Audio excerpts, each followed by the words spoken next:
ಶಿಕ್ಷಕಿಯ ಕತ್ತು ಕೊಯ್ದು ಬರ್ಬರ ಹತ್ಯೆ. ಮೊಳಬಾಗಿಲು ನಗರದ ಸುಂಕೋಲೇಟ್ನಲ್ಲಿ ಘಟನೆ ನಡೆದಿದೆ.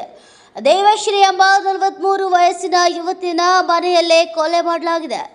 ಕರೆಂಟ್ ಇಲ್ಲದಾಗ ಮನೆಗೆ ನುಗ್ಗಿ ಚಾಕುವಿನಿಂದ ದಾಳಿ ಮಾಡಿದ ಮೂವರು ಬರ್ಬರವಾಗಿ ಹತ್ಯೆ ಮಾಡಿದ್ದಾರೆ. ಮುಡಿಯನೂರು ಗ್ರಾಮದ ಪ್ರಾಥಮಿಕ ಶಾಲೆಯಲ್ಲಿ ದಿವ್ಯಶ್ರೀ ಶಿಕ್ಷಕಿಯಾಗಿದ್ದರು. ಮನೆಯಲ್ಲಿದ್ದ ದಿವ್ಯಶ್ರೀ ಜೊತೆಗಿದ್ದ ಮಗಳ ಮೇಲೂ ಸಹ ಕೊಲೆಯ ಯತ್ನ ನಡೆದಿದೆ.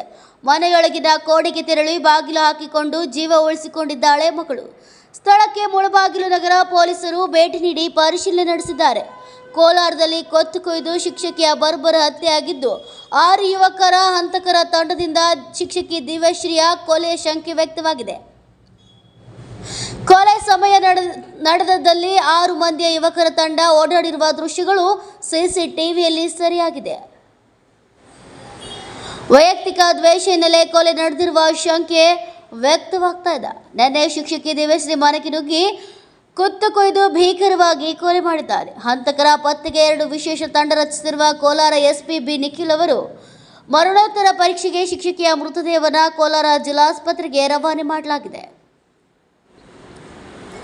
NK Stifford news bureau, Bengaluru.